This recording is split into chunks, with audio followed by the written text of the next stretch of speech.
Bonjour, je suis Catherine Barlois, coach en bilan de compétences pour Blue Midlife. Après des années comme chef de projet dans la recherche clinique, je suis devenue coach et je vous accompagne pour trouver votre voie professionnelle dès maintenant. Bienvenue dans ce podcast où je partage avec vous, seul ou avec mes invités, des conseils, des expériences, du coaching dans la bonne humeur. Alors, on est parti pour l'épisode du jour. Bonjour à tous et bienvenue sur l'épisode numéro 102 du podcast Blue Midvoice. Aujourd'hui, nous parlons du bon moment.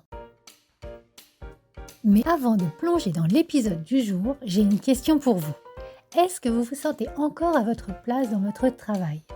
Si la réponse est pas vraiment, ou si vous avez cette impression de tourner en rond sans trop savoir ce que vous pourriez faire d'autre, si vous rêvez secrètement de tout envoyer balader pour vous sentir alignée, utile et heureuse d'aller bosser le matin, alors j'ai quelque chose pour vous. Je propose des bilans de compétences pas comme les autres et du coaching pro avec structure, profondeur, mais surtout dans la bonne humeur. Résultat, vous vous connaissez mieux, vous reprenez confiance en vous, vous retrouvez du sens et vous construisez un projet pro qui vous ressemble vraiment. Et si vous ne savez pas par où commencer, le plus simple, c'est d'en parler ensemble. Vous trouverez toutes les informations et un lien pour me contacter dans la description de ce podcast. Et maintenant, place à l'épisode du jour. Je vous souhaite une belle écoute. Alors oui, aujourd'hui, parlons du bon moment. On a tous dit un jour, j'attends le bon moment. Vous voulez un exemple ? Changer de travail. Combien de personnes rêvent de quitter leur poste, d'oser postuler ailleurs ou même de se lancer dans un projet qui leur tient à cœur et elles se répètent pourtant, ce n'est pas le bon moment. Pas le bon moment parce que les enfants sont encore petits, pas le bon moment parce qu'il faut rembourser les crédits, pas le bon moment parce que l'entreprise est en pleine réorganisation. Résultat, les années passent et quand on regarde en arrière, on réalise que le bon moment qu'on attendait n'est jamais venu. Allez, de façon plus légère car je ne veux pas non plus plomber l'ambiance, un autre exemple tout simple, se remettre au sport. On se dit, je vais attendre la rentrée. Puis, finalement, après les fêtes. Ensuite, on se dit, allez, au printemps, ce sera plus facile. Et bien sûr, on se retrouve en été à se dire, oh, maintenant, il fait trop chaud. Bref, le fameux bon moment, il se transforme en une sorte de mirage qui recule à chaque fois qu'on avance. Et au final, on n'a toujours pas bougé. Alors, on s'imagine souvent que le fameux bon moment, comme je dis, c'est une sorte d'alignement cosmique. Comme si la vie allait nous envoyer un faire-part en recommandé, marqué « Attention, le bon moment vient d'arriver, c'est le moment de changer ta vie ». Vous trouvez que j'exagère, Mais on se dit aussi « Quand j'aurai plus de temps, je m'y mettrai ». Ou « Quand j'aurai mis assez d'argent de côté, j'oserai ». Ou « Quand j'aurai moins peur, je passerai à l'action ». Ou encore « Quand mes enfants seront plus grands, ce sera plus facile ». Et puis il y a aussi le fameux quand j'aurai la bonne idée, quand j'aurai la bonne formation, quand tout sera parfaitement en place. Alors je dis pas que tout ça c'est pas vrai, On a toujours des conditions extérieures plus ou moins aidantes. Mais en fait, on attend quand même que les conditions soient idéales. Comme si le projet de notre vie ne pouvait démarrer qu'avec un ciel parfaitement bleu, sans nuages, sans gouttes de pluie. Mais la vraie vie en fait, soyons honnêtes, dans la vraie vie, ce moment-là, il n'existe pas. Parce que la vie, elle continue d'avancer avec ses imprévus, ses factures, ses rendez-vous, ses coups de fatigue, ses bonnes surprises. Donc si on attend que tout soit parfaitement calé, que plus rien ne nous fasse peur, et que, comme je le disais, les planètes soient alignées, et ce fameux bon moment devient une excuse. L'occasion, en fait, de nous cacher derrière notre petit doigt. J'aime bien cette expression.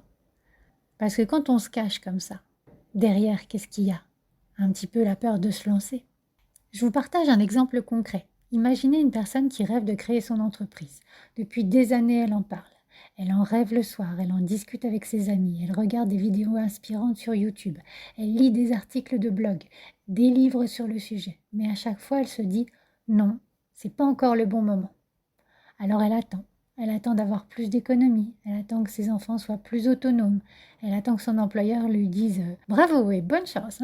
Elle attend que ses peurs se dissipent toutes seules en fait. Résultat, 1 an passe, puis 2, puis 3 et son projet reste coincé dans un tiroir exactement au même point. Je trouve que c'est dommage. C'est pour ça que je vous partage ça.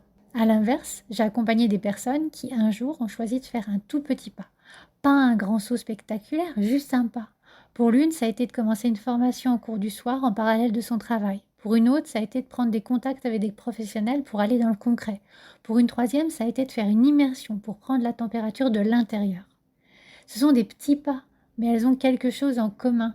Ce sont des mises en action. Elles transforment un rêve en une réalité tangible. Et très vite, ce qui était lointain, commence à exister, à se matérialiser.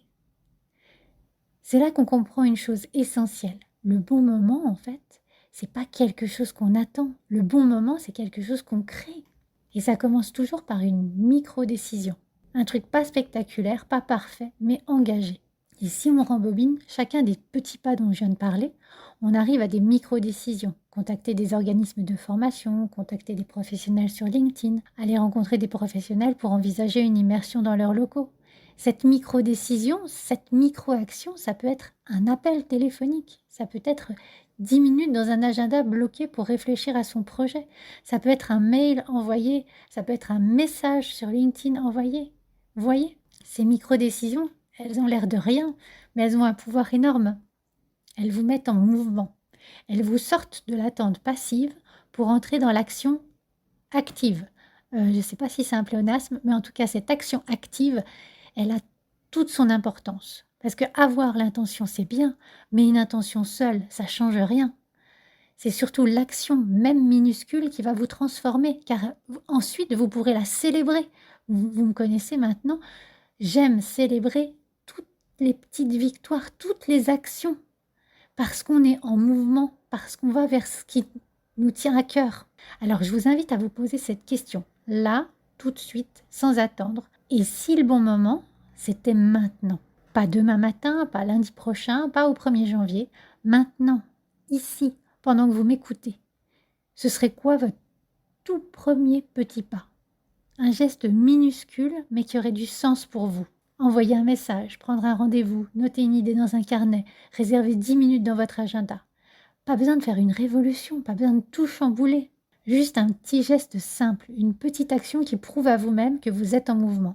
Alors, ce premier petit pas, aussi petit soit-il, souvenez-vous que c'est le début d'un chemin qui va vous emmener vers l'aboutissement de votre projet. C'est votre premier pas. Donc rappelez-vous, le bon moment, c'est pas une date marquée en rouge dans un calendrier. C'est pas attendre que tout soit parfaitement aligné, que vos peurs aient disparu, que la vie vous ait déroulé le tapis rouge. Non, le bon moment, en fait, c'est vous qui le décidez. C'est vous, ici et maintenant.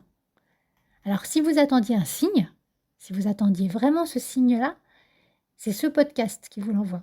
C'est votre moment. Ainsi s'achève l'épisode 102. Hâte d'avoir votre retour sur ce nouveau format. Pour me joindre, tout est en description du podcast. Et vous le savez, je vous le dis et redis, ce sont vos retours qui font vivre et évoluer ce podcast. Alors je vous souhaite une belle semaine et plein de bons moments à vous. Et oui, c'était le bon moment.